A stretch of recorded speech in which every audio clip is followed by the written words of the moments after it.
பழனி கோமதியின் வீட்டிற்குச் சென்று ஒரு முக்கியமான விஷயத்தை பேசுகிறார். காந்திமதி மற்றும் கோமதியிடம் மயில் கர்ப்பமாக இருக்கும் செய்தியை அவர் சொல்ல, முதலில் கோமதி அதை நம்ப மறுக்கிறார்.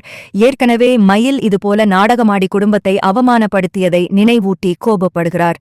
ஆனால் பழனி தன் மனைவி சுகன்யா மருத்துவமனையில் மயிலையும் மீனாவையும் நேரில் பார்த்த ஆதாரத்தை கூறவே கோமதிக்கு குழப்பம் உண்டாகிறது. சில நாட்களுக்கு முன்பு மீனா தன்னை சந்திக்க அழைத்ததும், அப்போது மயில் ஏதோ சொல்ல வந்ததும் கோமதிக்கு நினைவுக்கு வருகிறது. உண்மையை அறிய கோமதி உடனே மீனாவிற்கு தொலைபேசி மூலம் அழைக்கிறார். மீனா மயில் கர்ப்பமாக இருப்பதை உறுதி செய்ததோடு, இந்த விஷயம் சரவணனுக்கு ஏற்கனவே தெரியும் என்றும், ஆனால் அவர் அதை தன் குழந்தையில்லை என்று மறுத்துவிட்டதாகவும் கூறி அதிர்ச்சியளிக்கிறார். இதனால் வேதனையடைந்த கோமதி பழனியிடம் ஆலோசிக்கிறார். பழனி இது நம் வீட்டு வாரிசு என மகிழ்ச்சியடைந்தாலும், கோமதி நீதிமன்ற வழக்கு மற்றும் சரவணனின் பிடிவாதத்தை நினைத்து தயங்குகிறார். இறுதியில் இந்த விஷயத்தில் ஒரு தெளிவு பெற மயில் உண்மையிலேயே கர்ப்பமாக இருக்கிறாரா என்பதை மீண்டும் ஒருமுறை உறுதி செய்ய கோமதி முடிவு செய்கிறார். மீனாவை தொடர்பு கொண்டு மயிலை மட்டும் யாருக்கும் தெரியாமல் மீண்டும் அதே கோவிலுக்கு வரச் சொல்கிறார். அங்கே வந்த மயிலிடம் பழனி மூலம் விஷயம் தெரிந்ததை கூறி, மற்றொரு மருத்துவமனைக்குச் சென்று பரிசோதனை செய்து பார்த்தால் மட்டுமே என்னால் முழுமையாக நம்ப முடியும் என்கிறார். மயிலுக்கும் சம்மதிக்க உண்மை என்ன என்பதை அறிய கோமதி அவரை அழைத்துச் செல்கிறார். கோமதி, மயில் மற்றும் மீனா மூவரும் யாருக்கும் தெரியாமல் ஒரு தனியார் மருத்துவமனைக்குச் செல்கின்றனர். அங்கே பரிசோதனைகளை முடித்துவிட்டு முடிவுகளுக்காக காத்திருக்கும்போது கோமதியின் மனம் அலைபாய்கிறது. ஒருபுறம் வாரிசு வருகிறதே என்ற மகிழ்ச்சி இருந்தாலும், மறுபுறம் தன் மகன் சரவணன் இதை ஏற்க மறுப்பது அவளை பெரிதும் வேதனைப்படுத்துகிறது. பரிசோதனை முடிவுகள் வந்ததும் மயில் கர்ப்பமாக இருப்பது 100% உண்மை என்று மருத்துவர் உறுதிப்படுத்துகிறார். அது மட்டுமில்லாமல் மயிலின் உடல்நிலை இப்போது பலவீனமாக இருப்பதால் அவரை மிகுந்த கவனத்துடன் பார்த்துக் கொள்ள வேண்டும் என்றும் அறிவுறுத்துகிறார். இதைக் கேட்டதும் கோமதிக்கு மயிலின் மேல் இருந்த கோபம் குறைந்து ஒருவிதமான பரிதாபமும் பாசமும் உருவாகிறது. மருத்துவமனையை விட்டு வெளியே வந்ததும் கோமதி மயிலிடம், இவ்ளோ பெரிய விஷயத்த நீயே வந்து என்கிட்ட முன்னாடியே சொல்லியிருக்கலாமே, சரவணன் அப்படி சொன்னதை நினைச்சு நீ ஏன் பயந்த என்று கேட்கிறார். அதற்கு மயில் கண்கள் கலங்கியபடி, ஏற்கனவே என் மேல உங்களுக்கு நல்ல அபிப்பிராயம் இல்லையத்த, இதுல நான் சொல்ல வர்றத நீங்க நம்பாம போயிட்டா என்ன பண்றதுன்னு தான் பயந்தேன் என்று கூறுகிறார்.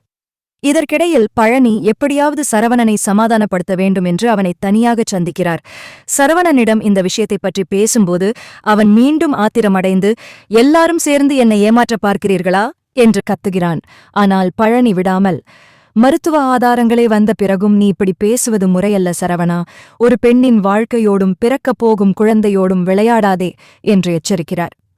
வீட்டிற்கு திரும்பும் கோமதி இந்த உண்மையை பாண்டியனிடமும் மற்ற குடும்ப உறுப்பினர்களிடமும் எப்படிச் சொல்வது என்று யோசிக்கிறார். ஒருவேளை பாண்டியன் இதை தவறாக எடுத்துக்கொண்டால் குடும்பத்தில் மீண்டும் புயல் வீசுமே என்று அஞ்சுகிறார். அதே சமயம் மயில் தன் வீட்டு வாரிசைச் சுமந்து கொண்டு கஷ்டப்படுவதை பார்த்துக் கொண்டிருக்கவும் அவளுக்கு மனமில்லை. மயிலை மீண்டும் கௌரவமாக வீட்டிற்கு அழைத்து வர கோமதி துணிவாரா, அல்லது சரவணனின் பிடிவாதத்தால் இந்த உண்மை மறைக்கப்படுமா என்பதை பொறுத்திருந்துதான் பார்க்க வேண்டும். மருத்துவமனை முடிவுகளுக்குப் பிறகு கோமதி மிகுந்த மனமாற்றத்துடன் வீட்டிற்கு வருகிறார். மீனாவிடம், இப்போதைக்கு இந்த விஷயம் சரவணனுக்கோ அல்லது மத்தவங்களுக்கோ தெரிய வேண்டாம், நானே சரியான நேரம் பார்த்துச் சொல்றேன் என்று கூறிவிட்டு மயிலுக்குத் தேவையான சத்தான உணவுகளை வாங்கிக் கொடுத்து அனுப்பி வைக்கிறார். ஆனால் பழனி ஆர்வகோளாறில் நேராகச் சரவணனைச் சந்திக்கச் செல்கிறார். சரவணனிடம், மாப்ள, நீங்க என்னதான் சொன்னாலும் உண்மை மாறாது, மயில் கர்ப்பமாயிருக்கிறது உறுதியாகிடுச்சு, அது நம்ம வீட்டு வாரிசுதான், ஒரு பொண்ணு இவ்ளோ கஷ்டப்படும்போது நீங்க இப்படி பிடிவாதமாயிருக்கிறது சரியில்லை என்று பொறுமையாக பேசுகிறார். இதைக் கேட்ட சரவணன், எல்லாரும் சேர்ந்து என்னை சதி செஞ்சு மாட்டிவிட பார்க்கிறீங்க, அந்த பொண்ணு பண்ற நாடகத்தை நீங்களும் நம்புறீங்களா என்று பழனியையும் சேர்த்தே திட்டுகிறான். அன்றிரவு கோமதிக்கு தூக்கமே வரவில்லை. தன் மகன் ஒரு பக்கம், தன் வாரிசைச் சுமக்கும் மருமகள் ஒரு பக்கம் எனத் தவிக்கிறார். மறுநாள் காலை யாருக்கும் தெரியாமல் மயிலின் வீட்டிற்குச் செல்கிறார். கோமதியை பார்த்ததும் மயிலின் அம்மா மீண்டும் சண்டைக்கு வருகிறார். ஆனால் கோமதி அவரை அடக்கிவிட்டு, உன் மேல எனக்கு இன்னும் கோபம் இருக்கு, ஆனா என் வாரிசைச் சுமக்கிற பொண்ணு இப்படி அனாதையா நிக்கிறத என்னால பார்த்துட்டே இருக்க முடியாது என்று மயிலுக்கு ஆறுதல் கூறுகிறார். அப்போது மயில் கோமதியின் கையை பிடித்துக்கொண்டு, அத்தை, அவர் சரவணன் இந்த குழந்தை அவரோடது இல்லைன்னு சொன்னதுதான் என் மனசை ரொம்ப காயப்படுத்துது. நான் இந்த வீட்ல வந்து வாழணும்னு ஆசைப்படல, ஆனா என் மேல விழுந்த பழி துடைக்கப்படணும் என்று அழுகிறார்.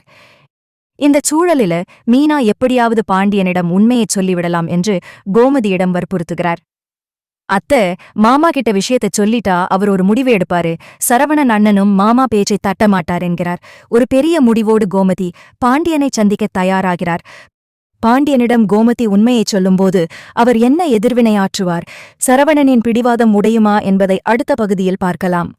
கோமதி ஒரு வழியாக துணிச்சலை வரவழைத்துக் கொண்டு பாண்டியன் தனியாக இருக்கும்போது அவரிடம் செல்கிறார். உங்ககிட்ட ஒரு முக்கியமான விஷயம் சொல்லணும், கேட்டுட்டு பதட்டப்படாம நிதானமா முடிவெடுங்க என்று பீடிகையுடன் தொடங்குகிறார்.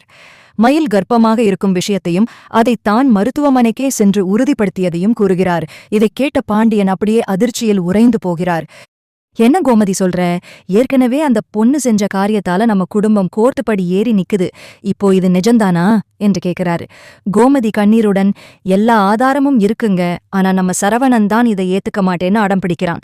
பெத்த தாயா எனக்கு தெரியும், இது நம்ம வாரிசுதான் என்று உருக்கமாக பேசுகிறார். சரவணனை இங்க வரச் சொல்லு என்கிறார். சரவணன் வந்ததும் பாண்டியன் அவனிடம் மிகவும் நிதானமாக கேட்கிறார். ஆனால் சரவணன் வழக்கம் போல ஆவேசப்படுகிறான். அப்பா, நீங்களும் அவங்க பேச்ச நம்புறீங்களா? எனக்கும் அவளுக்கும் பேச்சுவார்த்தையே இல்லாதப்போ இது எப்படி சாத்தியம்னு நீங்களே யோசிங்க என்று கத்துகிறான். அப்போது குறுக்கிடும் கோமதி, சரவணா, கோபத்துல நீ உண்மையை மறைக்க பார்க்காத. நீங்க 2 பேரும் ஒன்னா இருந்த நாட்களை மறந்துட்டியா? ஒரு குழந்தையை அனாதையாக்க பார்க்காதடா என்று எரிக்கிறார். நிலைமை கை மீறி போறதைக் கண்ட பாண்டியன், சரி இப்போ ஒரு முடிவு எடுப்போம். மயில் இப்போ அவங்க அம்மா வீட்ல கஷ்டப்பட வேண்டாம். அவளை நம்ம வீட்டுக்கே கூட்டிட்டு வருவோம். அவ நம்ம கண்ணு முன்னாடி இருக்கட்டும். குழந்தை பிறந்ததுக்கு அப்புறம் எல்லா உண்மையும் தெரிஞ்சிடும். அது வரைக்கும் இந்த டைவர்ஸ் பேச்சையெல்லாம் தள்ளி வைப்போம் என்று அதிரடி உத்தரவு பிறப்பிக்கிறார். சரவணனுக்கு இது சுத்தமாக பிடிக்கவில்லை என்றாலும் அப்பாவின் பேச்சை மீற முடியாமல் அங்கிருந்து கோபமாக வெளியேறுகிறான். கோமதி உடனே மீனாவிற்கு போன் செய்து, மீனா, விஷயத்த மாமா கிட்ட சொல்லிட்டேன். அவர் மயிலை வீட்டுக்கு கூட்டிட்டு வரச் சொல்லிட்டாரு. நீ உடனே அவளை கிளப்பிட்டு வா என்கிறார். மயில்பாண்டியன் வீட்டிற்குள் நுழையும்போது ஒட்டுமொத்த குடும்பமும் ஆச்சரியத்துடனும் சில உறவினர்கள் முணுமுணுப்புடனும் பார்க்கிறார்கள். மயில் தயங்கி நிற்க கோமதி அவளை வரவேற்று உள்ளே அழைத்துச் செல்கிறார். சரவணன் தன் அறைக்குள் சென்று கதவை மூடிக்கொள்கிறான். வீட்டிற்குள் வந்த மயில் சரவணனின் மனதை மாற்றி மீண்டும் ஒரு முழுமையான குடும்பமாக வாழ்வாரா, அல்லது சரவணனின் சந்தேகம் இன்னும் பெரிய பிரச்சனைகளை உருவாக்குமா என்று பார்ப்போம். மயில் பாண்டியன் வீட்டிற்குள் மீண்டும் காலடி எடுத்து வைத்தது அந்த வீட்டின் சூழலையே மாற்றிவிடுகிறது.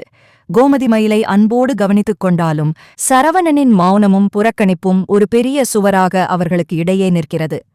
பாண்டியன் வீட்டில் இருக்கும் மற்றவர்கள், குறிப்பாக கதிர் மற்றும் ராஜி ஆகியோர் மயிலின் வருகையை நேர்மறையாக பார்க்கிறார்கள். அண்ணி, நடந்ததெல்லாம் மறந்துடுங்க, இப்போ உங்க உடல்நிலைதான் முக்கியம் என்று ராஜி ஆறுதல் கூறுகிறார். ஆனால் சரவணன் மட்டும் யாரிடமும் பேசாமல் அலுவலகம் செல்வதும் வருவதுமாக ஒரு இயந்திரம் போல தன் நாட்களை நகர்த்துகிறான்.